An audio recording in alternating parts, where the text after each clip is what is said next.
Nepal might be on the verge of one of the most dramatic political shifts in its modern democratic history. Early vote counts from the hypothetical 2026 parliamentary election are sending shockwaves through the country's political establishment. For decades, Nepali politics has been dominated by a few traditional parties, mainly the Nepali Congress and CPN-UML, led by KP Sharma Oli. But now, a new political force is rising.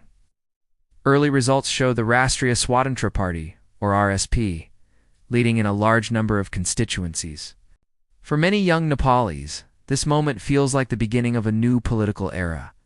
But what does this really mean for the people of Nepal? Could this election reshape the country's leadership? And most importantly, could Kathmandu Mayor Balen Shah become a future prime minister?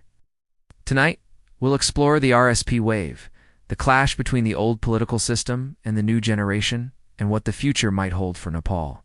The 2026 parliamentary election was expected to be competitive, but very few political analysts predicted what we're seeing today. According to early counting, RSP candidates are leading in many constituencies across the country. Traditional parties are struggling to maintain their influence. For years, many Nepalis have expressed frustration with the political system.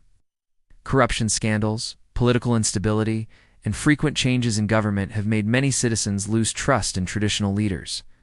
Nepal has seen multiple prime ministers in just a few years, and many feel the political class has failed to deliver real change. The rise of the RSP reflects this frustration. It represents a protest vote, especially from young voters who want a completely different political culture. They don't just want new leaders, they want a new system of governance. To understand the RSP wave, we have to understand the Gen Z movement in Nepal. In recent years, young Nepalis have become far more politically active. Through social media, protests, and civic campaigns, they've started demanding accountability from politicians. Many of these young people believe Nepal's political system has been controlled by the same leaders for too long. They argue that the country needs younger leadership, transparency, and modern governance. The protests before the election were a clear sign of this generational shift. During those protests, tensions escalated dramatically. Reports suggest that 77 people were shot during clashes, which shocked the nation and intensified public anger. For many young Nepalis, that moment became a turning point. Instead of being silenced, the crackdown pushed more of them to become politically active, and many began supporting new political alternatives. That's where the RSP gained massive momentum. One of the central figures in Nepal's modern political landscape is KP Sharma Oli. He has served as prime minister multiple times and remains one of the most influential leaders in the country. Supporters see him as a strong nationalist leader who stood firm during difficult times. But critics say his leadership represents the old style of Nepali politics. Many young voters argue that leaders like Aliyev had decades to transform the country. Yet Nepal still struggles with unemployment, corruption, and economic stagnation. This election, therefore, is being seen by many as a referendum on the old political order. The question being asked across Nepal is simple. Is the country ready to move beyond the traditional power structure, or will experienced leaders like KP Sharma Oli continue to dominate the political system? In the middle of this political shift, one name keeps coming up again and again: Balen Shah. Balen rose to national prominence when he won the Kathmandu mayoral election as an independent candidate. His victory shocked traditional parties and proved that voters were willing to support candidates outside the established political system. For many young people, Balen Shah became a symbol of a new kind of leadership. He represents a generation that believes politics should be transparent, efficient, and focused on solving real problems. Unlike traditional politicians, Balen built his support largely through social media and grassroots engagement. His campaign was powered by ordinary citizens, especially young voters. Because of this, many people now wonder if Balen Shah could play a larger national role in the future. Could he eventually become prime minister? That question is now part of Nepal's national political conversation. Let's explore this fascinating hypothetical scenario. If someone like Balen Shah were to become prime minister, it could represent one of the biggest political transformations in Nepal's history. First, it would signal the arrival of a new political generation. A younger leadership might prioritize issues that resonate with modern Nepalis: economic reform, urban development, technology, and innovation. anti-corruption measures, and government transparency. Second, it could dramatically change how politics is conducted in Nepal.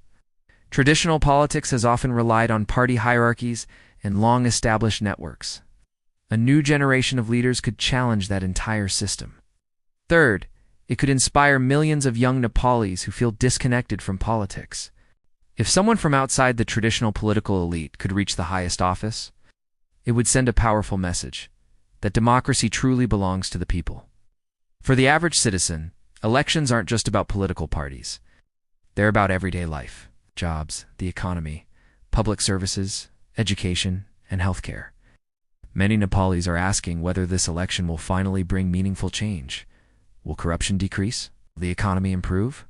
Will young people have better opportunities inside Nepal instead of having to migrate abroad? These are the real questions behind the excitement surrounding the RSP wave. Because political change only matters if it improves the lives of ordinary people. However, political change also brings uncertainty. New parties often face major challenges once they enter government.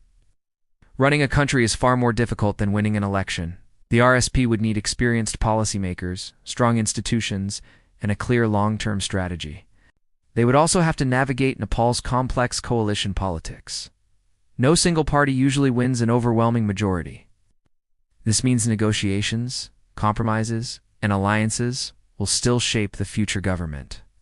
So while the election results may signal change, the real test will come afterward. Despite the uncertainty, one thing is clear: Nepal's democracy is evolving. The rise of new political forces shows that citizens are actively shaping their country's future.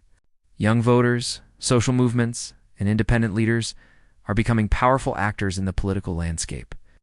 The 2026 election may eventually be remembered as the moment when Nepal's political balance began to shift. Whether that shift leads to lasting reform remains to be seen. But the message from the voters is becoming harder to ignore. People want accountability. They want transparency. They want leaders who can deliver results. As vote counting continues, the entire country is watching closely. Will the RSP wave continue? Will traditional parties regain their footing? And will a new generation of leaders reshape Nepal's political future? Whatever happens next, this election has already sparked an important national conversation about leadership, democracy, and the future of the country. For many Nepalis, especially the younger generation, the hope is simple: a better, more accountable, and more prosperous Nepal. Only time will tell if this political moment can turn that hope into reality. If you found this analysis helpful, don't forget to like, share, and comment with your opinion. Do you think Nepal needs a new generation of leaders? And could Balen Shah one day become Prime Minister? Let us know what you think in the comments below. Be sure to subscribe and support for more insights. Thanks for watching.